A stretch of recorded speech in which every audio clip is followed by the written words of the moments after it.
Era día de hacer limpieza general, y vaya que era aburrido. Desde que mi esposa me dejó, yo me tengo que encargar de esas cosas triviales y aburridas. Estuve limpiando todo el día. Sin embargo, cuando decidí tomar un descanso, algo llamó mi atención. Mi antigua libreta de notas estaba abierta en el suelo, con un trozo de papel rasgado encima. Me acerqué lleno de curiosidad y tomé el trozo de papel. Al voltearlo, me sorprendí al ver que solo había una palabra allí: ayúdame. Cabe destacar que la letra era prácticamente un garabato sencillo. Arrugué el papel y lo boté a la basura, pensando que mi esposa tal vez lo había garabateado hace mucho y simplemente había quedado ahí. Pasaron varios días cuando ocurrió de nuevo. Al llegar a casa me encontré mi antigua libreta de notas abierta en mi cama con un papel rasgado, el cual había sido rellenado con la palabra ayúdame varias veces.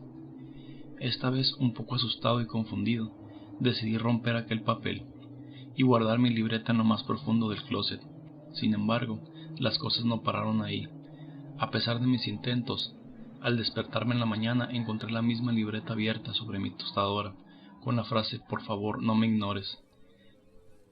Esta frase me hizo pasar del miedo a la molestia. Busqué un bolígrafo y escribí en la libreta: ¿qué es lo que quieres? Cerré la libreta con violencia y me dirigí a trabajar. No me sorprendió mucho llegar a casa y encontrarme la libreta dentro de mi tina. Esta vez el mensaje decía: necesito que me ayudes, no lo aguanto más.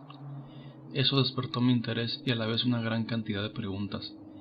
¿Quién me estaría haciendo esta broma?, me pregunté, ¿y cómo está entrando a mi casa? Sin embargo, decidí continuar con el juego, y papeles junto a mi libreta aparecían de vez en cuando en distintos lugares de mi casa. Los papeles siempre repetían lo mismo: ayúdame, ya no aguanto más, yo sola no puedo salir de aquí. Por ello, al pasar el tiempo, empecé a aburrirme y decidí escribir algo más directo para acabar de una vez por todas con esta broma. Mi papel contenía lo siguiente: te puedo ayudar, pero necesito que me digas cómo y, lo más importante, dónde estás. Después de ese último mensaje, decidí irme a dormir. A la mañana siguiente, para mi sorpresa, mi libreta estaba tirada en el suelo, sin una sola hoja, y mi casa estaba llena de muchos papeles que contenían la misma información. Estoy en la cuarta dimensión, y necesito que te suicides para ayudarme. Por favor, suicídate, suicídate, suicídate. Esos mensajes me llenaron de un miedo automático, al punto de salir corriendo de mi casa descalzo, solo con mi pijama y mi cartera. Decidí quedarme un par de días en casa de un amigo, y al volver a mi casa por ropa me asustó encontrar absolutamente todo el piso de mi apartamento lleno de los mismos papeles. Decidí correr a mi cuarto y guardar solamente mi ropa y uno que otro par de zapatos. Sin embargo, mi mayor sorpresa es que al voltearme para salir, mi espejo con un marcador estaba escrito el mismo mensaje: estoy en la cuarta dimensión y necesito que te suicides para ayudarme. Por favor, suicídate, suicídate, suicídate. Con mucho miedo salí corriendo al apartamento y decidí vender todas las cosas que habían en él. Mas nunca llegué a saber más de ese ente. Sin embargo, me enteré que a los 3 meses la pareja que había comprado la casa también decidió vender, por unos papeles misteriosos que aparecían en cada rincón de la casa.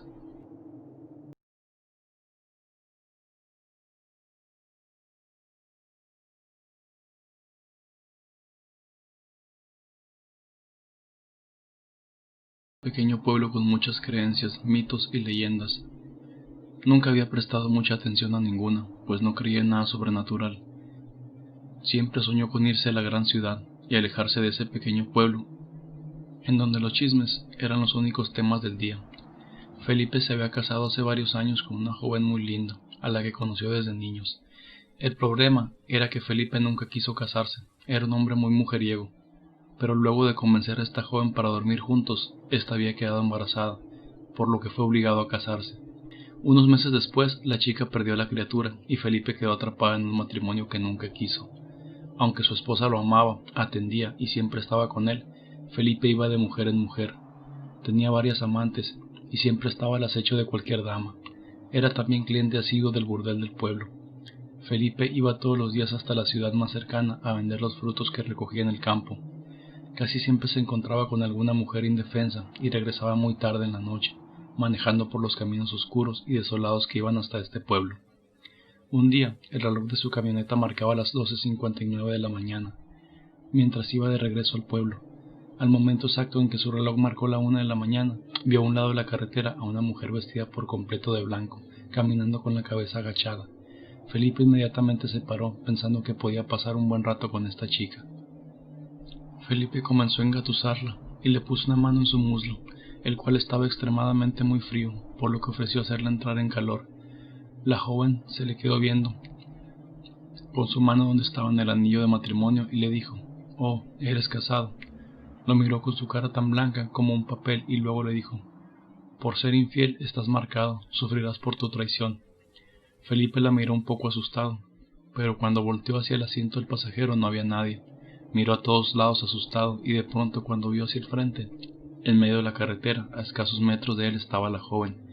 Felipe frenó abruptamente para no impactarla y perdió el control de la camioneta, estrellándose contra un muro. Allí murió a los pocos minutos.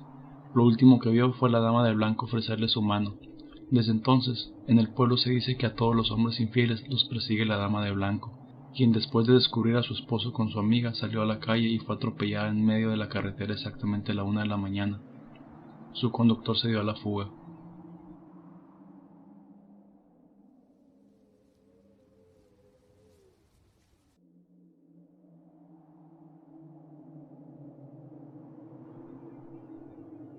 «5 minutos».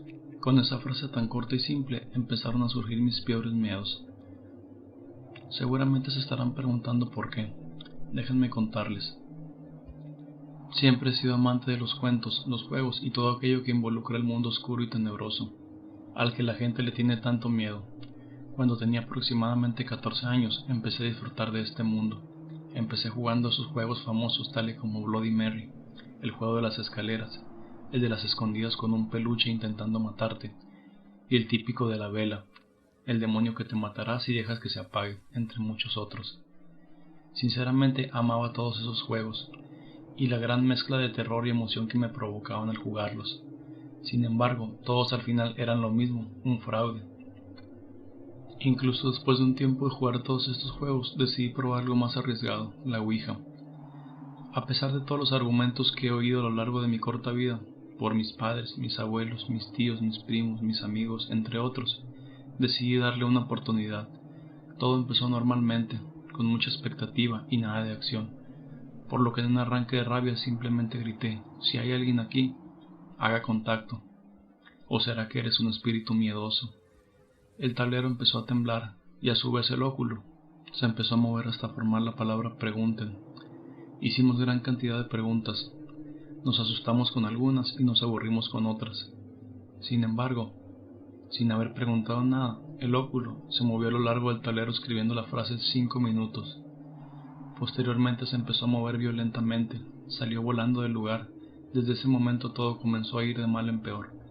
Todos mis amigos empezaron a gritar horrorizados y señalaban algo en la ventana, algo que no se podía ver claramente, pero sí se podía escuchar, y solamente repetía: «Tienen 5 minutos para esconderse». Todos empezamos a correr presos del pánico en distintas direcciones, y algunos como yo salimos corriendo fuera de esa azotea en busca de refugio. Yo particularmente me quedé dentro de un puesto de comida rápida un par de horas, hasta que decidí volver a casa. Cuando llegué, la noticia más terrorífica me petrificó en mi lugar.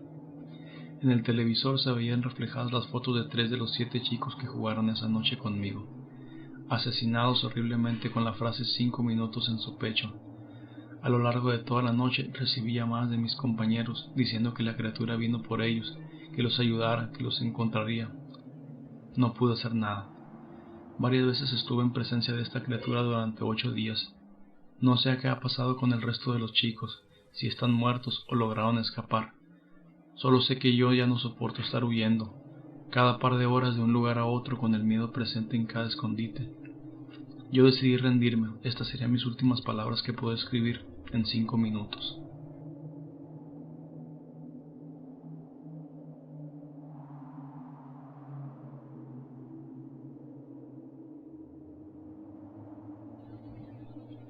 Cristina era una joven inmigrante de la Segunda Guerra Mundial, que soñaba con ser bailarina.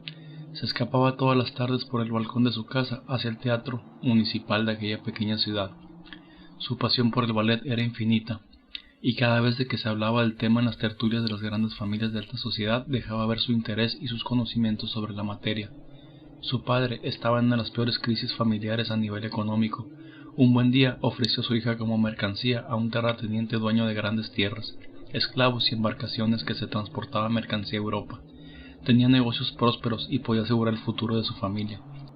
Cuando Cristina se enteró de que le iba a esposar un hombre que podía ser su abuelo, entró en un desespero inmedible. Su corazón se agitó y su miedo por no cumplir sus sueños se hacía cada vez mayor. Casarse implicaba darle hijos a su esposo, y eso no era lo que ella quería. Ella solo quería bailar. Todo transcurría con total normalidad. Los preparativos de la boda no se hicieron esperar.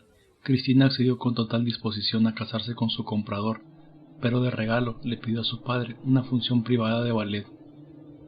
El día de la boda, Cristina no parecía nada feliz, pero sí estaba ansiosa porque todos asistieran al espectáculo.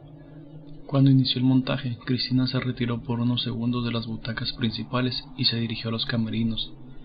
La pequeña Cristina, con tan solo 15 años, había preparado durante todo ese tiempo su primera y última presentación. Salió como una gran garza, comiéndose el escenario, dejando ver su pasión por el único amor que tenía en la vida, la danza.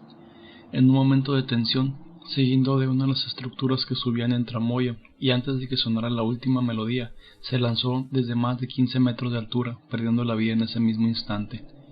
La familia heredó los bienes del terrateniente, que murió meses después de Cristina. El teatro continuó trabajando y el espíritu de Cristina siguió bailando por las noches. Cuando se cierra el telón en la última función, ella misma suele abrirlo y ofrecer un espectáculo solo para ella y para quienes hayan olvidado su celular en alguna de las butacas del teatro municipal.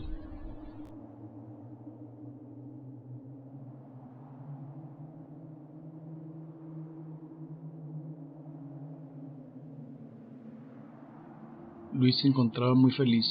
Al fin había cumplido su sueño de tener su casa propia. Le tomó varios años de ahorrar mucho, pero al menos ya sería independiente. Le estaba yendo muy bien en el trabajo, tenía su casa y la mujer de sus sueños estaba saliendo con él. Nada podía ser mejor. Solo esperaba que cuando Mandy llegara de viaje se mudaría con él y comenzaría la vida que siempre soñó. Se estacionó fuera de la casa y un hombre bajito lo esperaba en la puerta. Corrió hasta el hombre y éste le dijo: «Buen día, señor Luis, aquí están las llaves de su nueva casa. Pasemos adentro para que firme unos papeles y luego será toda suya». Al entrar a la casa, Luis imaginó cómo quedaría luego de colocar sus muebles y después de que el buen gusto de Mandy terminara la decoración. La casa estaba completamente vacía, pero en el fondo de la sala estaba un hermoso armario de roble que debía valer una fortuna. Los antiguos dueños dejaron el armario, dijeron que no lo querían, que podía quedarse usted con él o venderlo si prefería, dijo el hombre. Qué extraño, parece muy costoso. Lo dejaré aquí hasta que mi novia llegue en 2 días y ella decida si se quiere quedar con él, respondió Luis. Perfecto, señor. Firma aquí y la casa es suya, respondió el vendedor antes de salir de la casa y desearle buena suerte. Le tomó todo ese día y parte del día siguiente llevar todas sus cosas y las de Mandy, que llegaría un día después de su viaje. Luis decidió pasar allí la noche y por la mañana buscaría a Mandy en el aeropuerto. Se acostó temprano, muy cansado, y como a las 10 escuchó unos ruidos en la sala. Se levantó y los golpes venían del interior del armario de roble. Lo abrió y no vio nada. Volvió a dormir y al poco tiempo sintió como si se asfixiara. Abrió los ojos y una almohada cubría su rostro. Se la quitó y en la oscuridad una silueta con cuernos largos salía de su habitación. Se levantó rápido y la siguió. La sombra se metió en el armario. Luis se asustó mucho, pero al abrirlo no vio nada. Pensó que quizás era el cansancio que le jugaba una mala pasada, así que volvió a su cama. Horas después escuchó gritos en la sala y salió corriendo. La puerta estaba abierta y unas maletas yacían dentro. Escuchó más gritos y miró hacia el armario. Mandy luchaba por salir mientras una figura con cuernos la arrastraba dentro. Ella lo miró y gritó: «Ayúdame», pero finalmente la puerta del armario se cerró. Luis la abrió, pero estaba totalmente vacío. Mandy había llegado antes para sorprenderlo, pero al entrar el armario maldito la consumió. Luis nunca volvió a verla. Nadie le creyó. Y muchas personas piensan que fue Luis quien la asesinó.